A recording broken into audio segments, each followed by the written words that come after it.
July 1952, Desilu Productions, General Service Studios. The conference room was too cold. Someone had set the air conditioning to Arctic the night before and forgotten to adjust it, and now the space felt like a meat locker dressed up in mahogany paneling and brass ashtrays. Lucille sat at the head of the table in a loose-fitting dress, navy blue with white piping, carefully chosen to look professional rather than maternity, and felt the chill seep through the fabric and settle against her skin. Her hands rested on the table, not in her lap, where a pregnant woman might instinctively cradle her belly. On the table, palms down, visible, deliberate. The room smelled like old cigarette smoke and furniture polish, the kind of lemon-scented wax that building services used on wood that was meant to impress but not necessarily be touched. Underneath that, coffee from the percolator on the sideboard, burnt and bitter, the aluminum urn still warm from the 9 a.m. pot that no one had bothered to empty. Across from her sat 6 CBS executives in identical gray suits. To her right, 3 network lawyers, younger, sharper, with fountain pens poised over yellow legal pads like weapons waiting to be drawn. At the far end, 2 sponsors' representatives, one from Philip Morris, one from General Foods, both middle-aged men with wedding rings, and the carefully neutral expressions of people who'd been sent to deliver bad news without making it personal. And beside her, close enough that their shoulders almost touched, Desi. He wore a guayabera, pale cream, sleeves rolled to his elbows, and his cologne was faint but present, bay rum mixed with the residue of this morning's cigar. His left hand rested on the table near hers, not touching but close enough that she could feel the heat of his skin across the 2 inches of space between them. The meeting had been scheduled for 10 a.m. It was now 10:17. No one had spoken yet. The silence had texture, the low hum of the air conditioning, the faint tick of the wall clock, the almost inaudible sound of one of the lawyers breathing through his mouth because his nose was slightly congested. Lucille shifted her weight in the chair. The baby kicked, a small flutter against her ribs, like a fish turning in shallow water. She kept her face still, didn't let her hand move to the spot. These men didn't need to be reminded that there was a living being inside her body. They were already uncomfortable enough. Harry Ackerman, head of CBS television, cleared his throat. He was 52, with silver hair combed back in neat waves and wire-rimmed glasses that caught the overhead fluorescence at an angle that made his eyes hard to read. His suit jacket was buttoned, his tie was knotted with military precision. He looked like a man who'd never missed a deadline or a mortgage payment in his life. He picked up a piece of paper from the stack in front of him. The paper made a soft, dry sound as it lifted, the whisper of expensive bond stock, typed single-spaced with carbon copies for everyone at the table. "Miss Ball," he said. "Not Mrs. Arnaz, not Lucy. Miss Ball," as though her marriage and her pregnancy were somehow separate legal entities that could be addressed individually. "We've reviewed your request," Ackerman continued, "to incorporate your condition into the storyline of I Love Lucy for the upcoming season. Condition, not pregnancy, not baby. Condition, like she had pneumonia or a broken ankle, something temporary and vaguely unfortunate that would resolve itself if everyone just waited patiently." Lucille didn't blink. "And?" she said. Her voice came out steady, not loud, not soft, just present. Ackerman set the paper down, aligned it carefully with the edge of his notepad, and folded his hands on top of it. "We can't allow it." 4 words, delivered with the calm finality of a judge reading a sentence. Lucille felt Desi's hand move, not toward hers, but toward the table's edge, his fingers curling slightly as though he were physically restraining himself from reaching across and grabbing Ackerman by the lapels. She didn't move. "Why not?" she asked. Ackerman glanced at the man to his left. Ed Hawley, VP of Standards and Practices. A thin man with a mustache that looked like it had been drawn on with a single careful stroke of a pencil. Hawley leaned forward. "It's a question of taste, Miss Ball," he said. His voice was nasal, precise, the tone of a man who'd spent his career deciding what America was and wasn't allowed to see. "The pregnancy of a married woman is, well, it's a private matter, not something appropriate for family viewing." "Family viewing," Lucille repeated. "Yes, my show," she said slowly, "is about a married couple. Of course, a married couple who live together, sleep in the same bedroom, share a bed." Holly's mustache twitched. "That's different." "How?" "It's implied," he said. "Not explicit. Lucille tilted her head slightly, the way she did on screen when Lucy Ricardo was about to say something that would make Ricky's eye twitch. So, she said, it's acceptable for America to watch a married man and woman sleep in the same bed every week. But it's not acceptable for them to see the natural consequence of that. One of the lawyers coughed. Holly's face didn't change. The word pregnant, he said, cannot be used on air. Then we won't use it, and the visual depiction will be tasteful, appropriate. Lucy Ricardo will be expecting a baby. We'll call it expecting. We won't call it pregnant, but we will show it. Ackerman shook his head. Miss Ball, he said, I don't think you understand the risk here. Explain it to me. He leaned back in his chair, which creaked once under his weight, a small sound that somehow made the silence around it feel larger. If we air episodes showing you in that condition, he said, we risk losing sponsors. We risk protests from family advocacy groups. We risk letters from churches, from parents, from the kinds of people who decide whether CBS remains America's most watched network or becomes a cautionary tale. You think, Lucille said quietly, that showing a married, pregnant woman on television will destroy your network. I think, Ackerman replied, that it will make a lot of people very uncomfortable. Lucille looked at him for a long moment. Then she looked at Holly, then at the two sponsor reps, who hadn't said a word but whose body language, arms crossed, jaws tight, said everything. She looked at the lawyers, their pens still poised, waiting to document whatever happened next. And finally, she looked at Desi. His face was stone, but his hand, still resting on the table near hers, had moved just an inch, close enough now that his pinky finger touched hers, the smallest possible point of contact. A promise. You're not alone. Lucille took a breath. The air was cold and tasted faintly metallic, like the building's ventilation system hadn't been cleaned in months. She placed both hands flat on the table. Gentlemen, she said, I'm 7 months pregnant. In 2 months, I will give birth. 3 weeks after that, I will be back on set, filming episodes. Those episodes will air in January. Miss Ball, you have 2 choices, she continued, her voice still calm, still even. You can write my pregnancy into the show. Lucy Ricardo is expecting. Ricky is thrilled. America watches a family grow. Or you can try to hide it. Put me behind furniture. Shoot me only from the shoulders up. Make Lucy wear increasingly ridiculous costumes while 40 million people sit at home wondering why she suddenly looks like she's smuggling a watermelon. One of the younger executives, she didn't know his name, made a sound that might have been a suppressed laugh. Ackerman's expression didn't change. We've considered costumes, he said. Of course you have. It's been done before. Badly. Miss Ball, I am not, Lucille said. And now her voice had an edge, sharp enough to cut but still controlled, going to spend the next 6 months of my life pretending my body doesn't exist. I am not going to hide behind couches and oversized purses and strategically placed flower arrangements.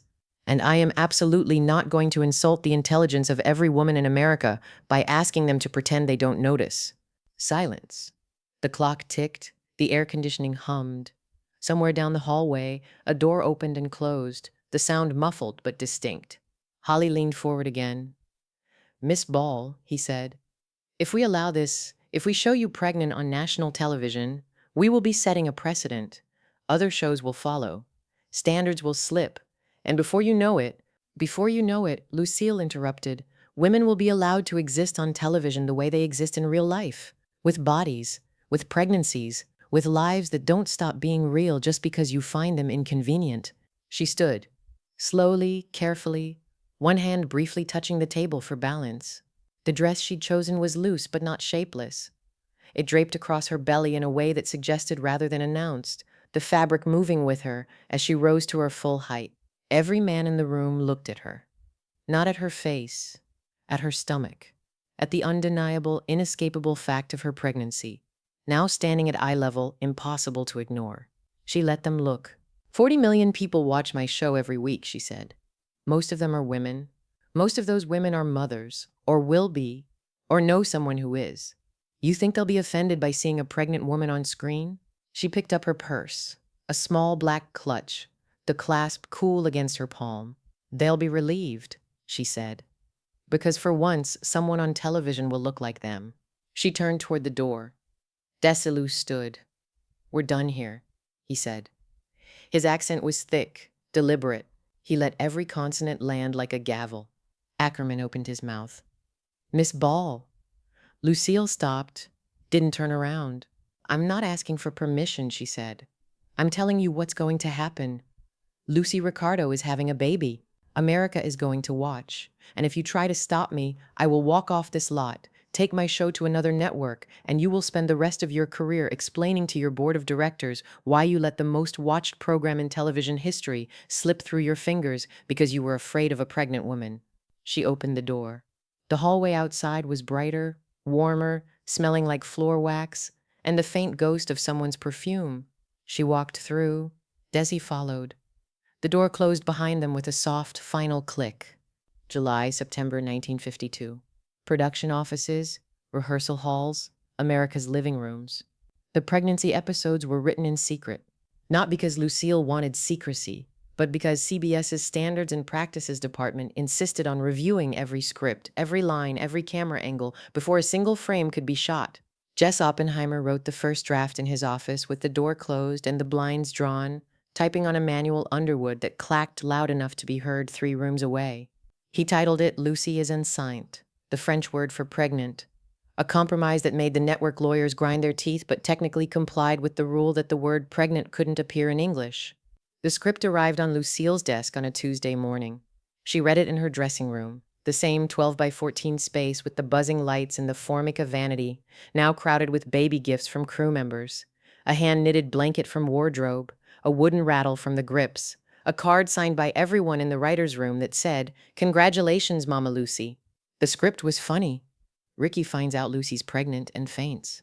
Lucy tries to tell him over dinner but keeps getting interrupted. The audience, the studio audience, live, 300 people, would know before Ricky did. It was perfect. She called Jess. "I love it," she said. "CBS doesn't. What do they want changed? Everything. They want Lucy to sit down for most of the episode. They don't want her to move quickly. They don't want her to lift anything. They want Ethel to do all the physical comedy." Lucille was quiet for a moment. Then, "Tell them no. Lucy, tell them," she said, her voice very calm, very clear, "that Lucy Ricardo is pregnant, not paralyzed. She will move, she will gesture, she will be funny. And if they try to turn her into a Victorian invalid, I will personally rewrite every scene to make her even more active out of spite." Jess laughed. "I'll tell them." "Good." She hung up. September 1952. Stage 9. Desilu Studios.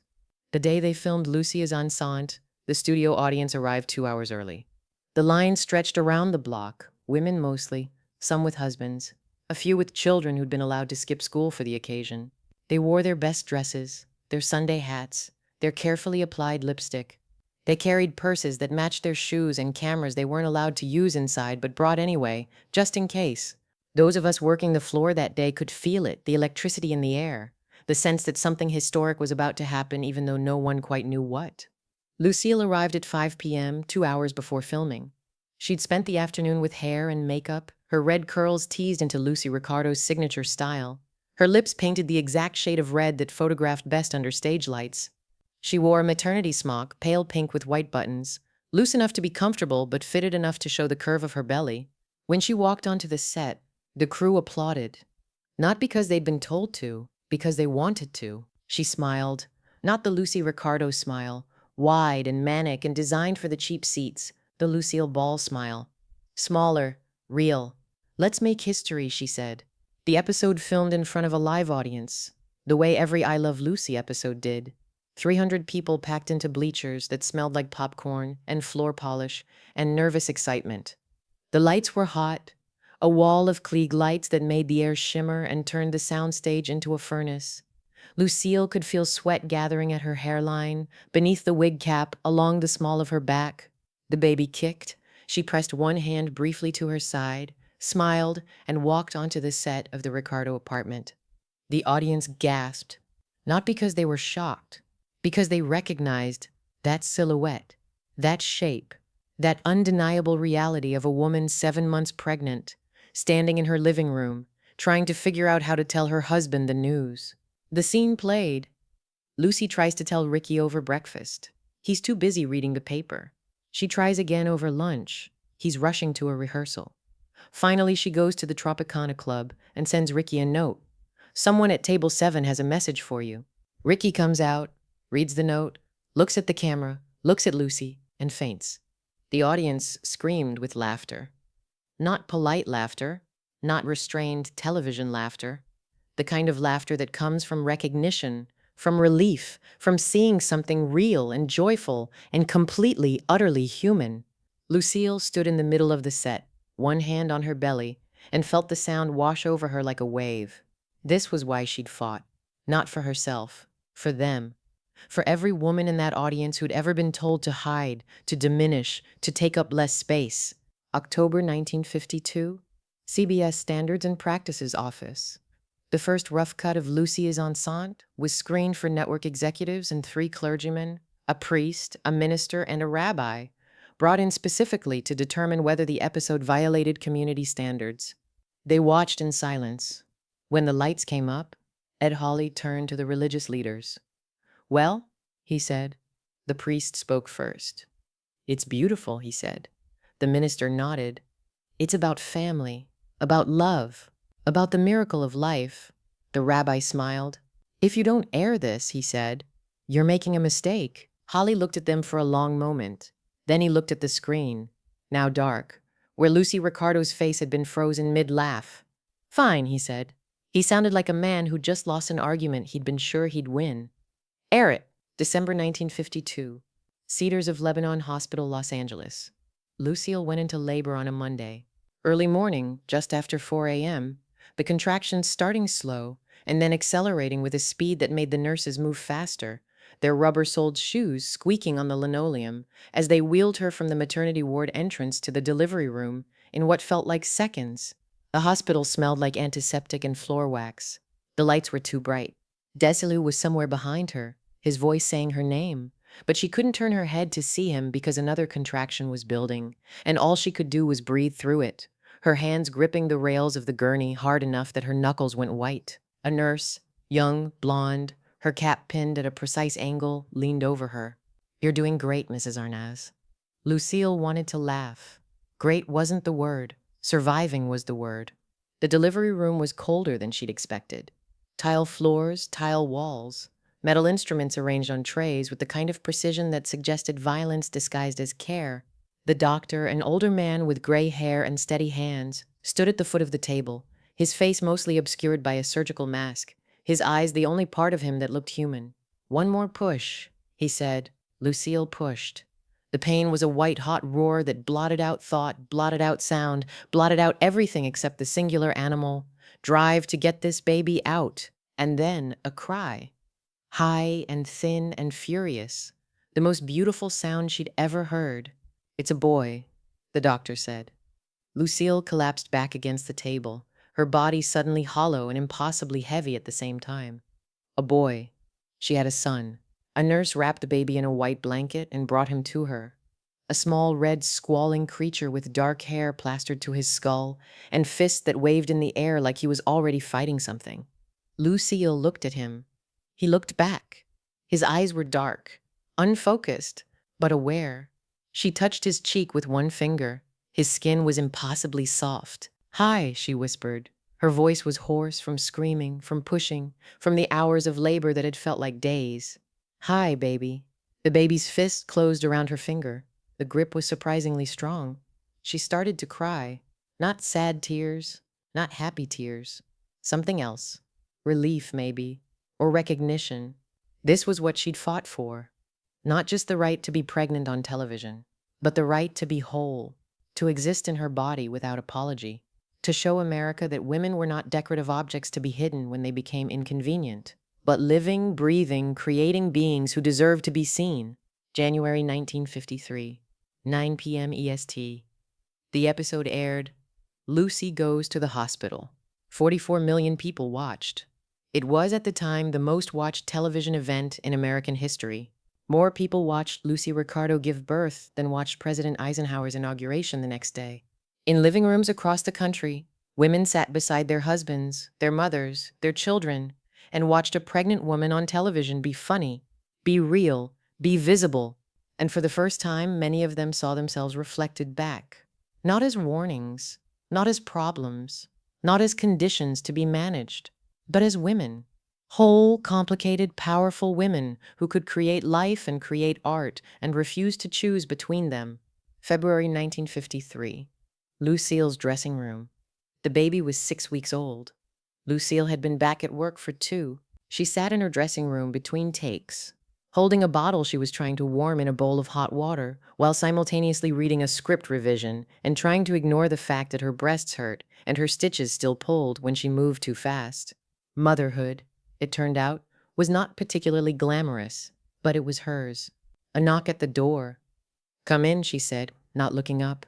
The door opened. A woman stepped through, mid-50s, wearing a wool coat despite the California warmth, holding a small envelope in her gloved hands. "Miss Ball?" she said. "I'm sorry to bother you." Lucille looked up. "It's no trouble. Can I help you?" The woman hesitated. Then she held out the envelope. "I just wanted to say thank you," she said. "I watched the episode, the one where Lucy has the baby, and I cried. Because I have 3 children, and I've never seen anyone on television look like me, look like a real mother." She set the envelope on the vanity. "Thank you for fighting for that." She left before Lucille could respond. Lucille picked up the envelope. Inside, a handwritten card on plain stationery. "You made me feel seen. Thank you." No signature. Just that. Lucille set the card down carefully. She looked at her reflection in the mirror. Tired eyes, smudged makeup, hair that needed to be reset before the next scene. She looked like a woman who'd just given birth. She looked like a woman who'd just fought a network and won. She looked like herself. And for the first time in a very long time, that felt like enough. 15 years later, Lucille Ball stood in a television studio, preparing to tape another episode. Not I Love Lucy. That show had ended years ago after 6 seasons and 180 episodes that changed the landscape of American television forever. Now she was doing the Lucy Show. Then here's Lucy, a seemingly endless parade of pratfalls and costumes and guest stars who existed primarily to be the straight man to her chaos. She was 56 years old. Her hair was still red, though it required more maintenance now. Her body was still strong, though it moved differently, slower in the mornings, stiffer in the joints, prone to pains that hadn't existed when she was 40. But she was still here, still working, still making people laugh. A young woman approached during a break. An intern, maybe 22, wearing bell-bottoms and a peasant blouse, her hair long and straight in that particular 1960s way that made Lucille feel ancient. "Miss Ball," the woman said, "can I ask you something?" "Sure, honey. I'm doing a paper for my women's studies class about women in television, and I wanted to know, when you fought to show your pregnancy on I Love Lucy, did you know you were making history?" Lucille thought about it. She thought about the conference room that smelled like cigars, the executives who'd told her she'd ruin television, the woman who'd left a card on her vanity, the 44 million people who'd watched Lucy Ricardo become a mother. "No," she said finally. "I just knew I was tired of being told to hide." The intern nodded, writing something in a notebook. "Do you think it changed anything?" she asked. Lucille smiled. "Ask your mother," she said. "Ask if she remembers watching a pregnant woman on TV and feeling like someone finally understood." The intern looked up. "She does," she said quietly. "She talks about it all the time." Lucille nodded. "Then I guess it changed something. Those of us who were there, we remember the day Lucille Ball stood in front of 12 men and refused to be invisible. We remember the gasp of the studio audience when Lucy Ricardo walked onto the set, her belly round and unmistakable. We remember the letters that poured in afterward, thousands of them, from women who said thank you, and finally, and I felt seen. And we remember what she said years later when someone asked if she'd do it again, in a heartbeat. Because women deserve to exist without apology, not just on television, everywhere.